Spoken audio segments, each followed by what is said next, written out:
La idea de compartir mi experiencia sobre este difícil proceso pretende un sincero acercamiento a todas las personas que atraviesan situaciones similares y así infundirles el valor para superar estos trances. Te contaré mi historia personal respecto de la ansiedad para que sepas que no estás solo y que hay muchas personas pasando por lo mismo.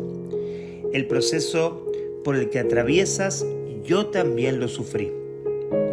Nuestros maestros nos enseñan, no existe hombre más sabio que aquel que ha enfrentado un desafío.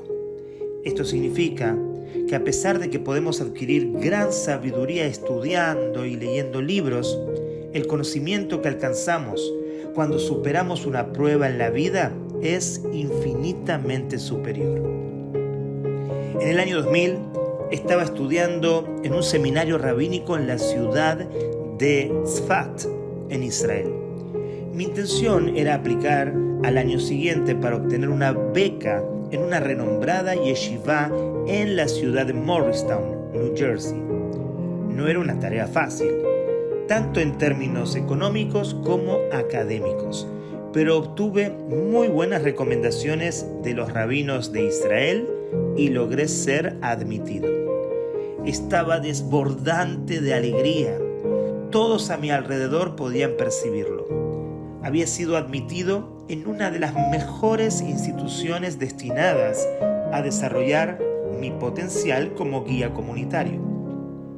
Y ese era uno de los deseos más íntimos en mi corazón. El ciclo de estudios se iniciaba al culminar la fiesta de Sukkot, a finales de octubre.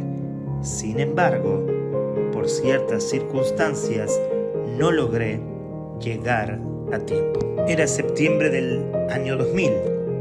Antes de las festividades, yo estaba visitando a mi familia en Montevideo. Un día, aún recuerdo con mucha claridad lo que sucedió. Mi hermana llegó muy agitada y nos dijo que le había aparecido una protuberancia en el cuello. De inmediato, nos dimos cuenta de que era posible que pudiera tratarse de un tumor. Se hacía necesaria con urgencia una entrevista con un profesional. Una vez que visitamos al médico, él confirmó nuestras sospechas e indicó una intervención quirúrgica. Se iniciaron los preparativos para la cirugía con suma rapidez. Como es de esperar, los días que antecedieron a la cirugía de mi hermana Sabrina, quien en ese entonces tenía apenas 17 años, fueron muy angustiantes para toda la familia. Pero por fin, 6 semanas después, llegó el día. Mi hermana fue operada y gracias a Dios la cirugía fue un éxito. Sin embargo, esa experiencia fue la que abrió las puertas para que aparecieran los primeros síntomas de ansiedad en mi vida. Desde el momento que me enteré de la situación de mi hermana hasta el día de la cirugía, mi preocupación fue incesante y en aumento. La operación tendría lugar 2 semanas después de las altas festividades, es decir, unos 15 días después del inicio de los estudios en la universidad religiosa. Estaba confundido, no sabía qué hacer. Por un lado, sentía la responsabilidad de quedarme y apoyar a mi familia, en especial a mi hermana. Por el otro, tenía frente a mí una oportunidad increíble y sabía que lo ideal era empezar los estudios en la fecha establecida.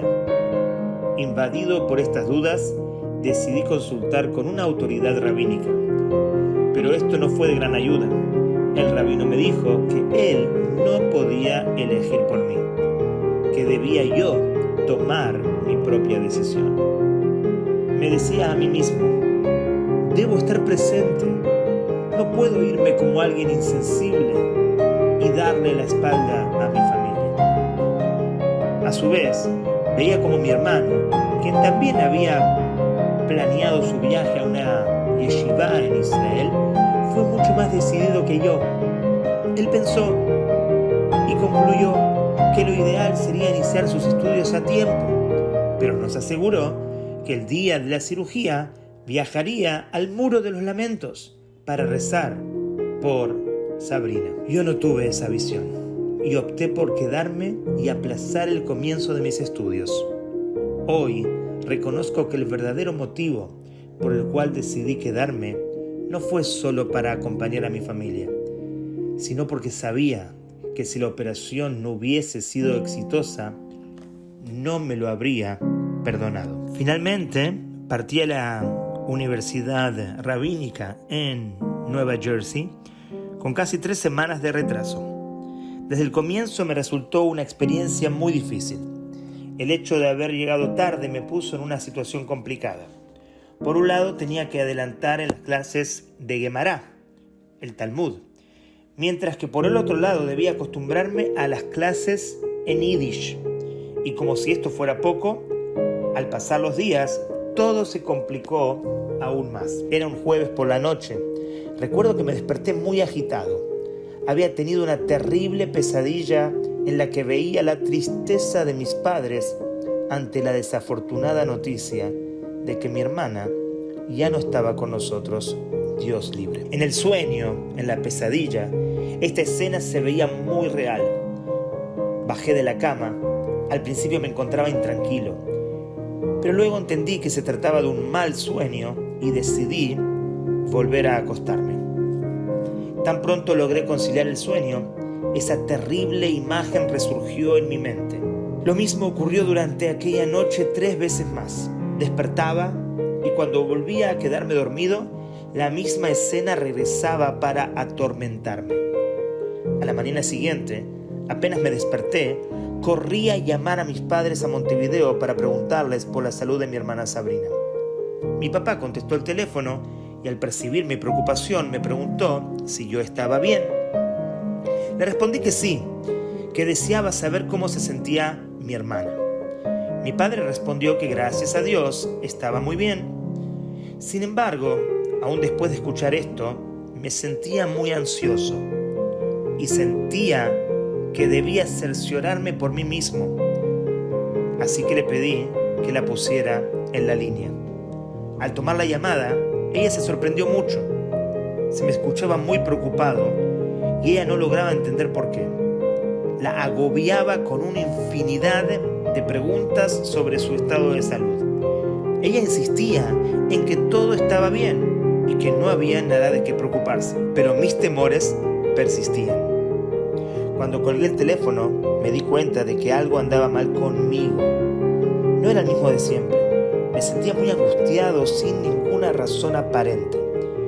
Mis padres y mi propia hermana me habían asegurado de que todo estaba marchando en forma excelente. Pero pese a sus comentarios, mis miedos eran cada vez más intensos. Solo con recordar la terrible pesadilla de la noche anterior, me deshacía en llanto. A partir de ese día, conciliar el sueño durante las noches fue una misión imposible. Mis compañeros no comprendían qué me estaba pasando.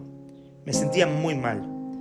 De repente, comencé a sufrir mareos muy intensos, sentía que en cualquier momento me podía desmayar y no sabía qué hacer para calmarme. Me deshacía en llanto. Todo a mi alrededor parecía muy extraño, como si estuviera viendo una película proyectada frente a mis ojos, pero de la que no formaba parte.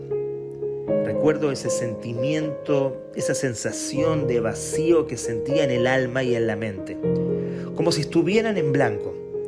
Sufría cambios bruscos en la temperatura corporal, sudoración extrema y falta de apetito.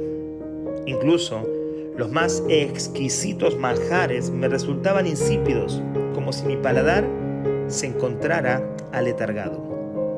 Era evidente que algo no estaba bien conmigo. Jamás me había sentido de esa forma, así que con mucha tristeza decidí que debía regresar a casa y conseguir ayuda profesional. Llegué a casa y recibí todo el apoyo de mis queridos padres y por supuesto fijamos de inmediato una cita con una psiquiatra que nos recomendó un amigo de la familia. Cuando llegó el día, acudí a la cita. Me sentía optimista. El apoyo de mis padres y amigos me proporcionaba mucha tranquilidad y confianza. La doctora conversó conmigo durante largo rato. Por último, me diagnosticó un trastorno de ansiedad y me recetó una serie de medicamentos. Aún recuerdo ese día vívidamente. Al salir del consultorio, mi papá me pidió que le alcanzara la receta médica. Apenas se la entregué, él la arrugó y la lanzó con fuerza a un cesto de basura y me dijo con determinación: Gabriel, tú no vas a tomar absolutamente nada.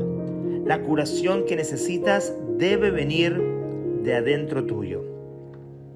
Al principio, la decisión de mi padre fue muy dura para mí. Era como si él me estuviera exigiendo que levantara una carga más pesada de la que yo podía resistir. Sin embargo, la intensidad de sus palabras y su fe en mi capacidad de superarme me llenaron de esperanza y convicción. Mirando en retrospectiva, puedo reconocer que su actitud me obligó a que me esforzara y a que tuviera el temple necesario para vencer mi ansiedad. Además, me doy cuenta de que para mí las medicinas hubieran sido la excusa perfecta. Hubiese sido más simple rotularme de enfermo y considerarme la víctima de las circunstancias que tomar la resolución de luchar con todas mis fuerzas para combatir este padecimiento. Al día siguiente de mi cita con la psiquiatra, una persona cercana a la familia les sugirió a mis padres que me hiciera un análisis de la glándula tiroides, pues en algunas ocasiones el mal funcionamiento de esa glándula puede originar estrés y ansiedad. Aceptamos su consejo y fuimos a consultar a una endocrinóloga. La doctora, una especialista, me realizó un ultrasonido y determinó que mi tiroides no estaba funcionando en forma correcta. Entonces empecé a tomar las medicinas correspondientes. En los días posteriores, concluimos que la tiroides era la raíz de mis malestares y la ansiedad fue desapareciendo paulatinamente. ¿Fue solo el mal funcionamiento de la tiroides lo que había producido esos síntomas? ¿Sería posible que la medicación que me habían recetado fuera la cura de mi enfermedad? Al principio pensé que era así, pero luego de consultar con una serie de profesionales, descubrí que aunque mis exámenes de la tiroides mostraban una pequeña anomalía, no era racional asumir que solo eso fuera la causa de mi ansiedad. Al fin comprendí lo que había ocurrido.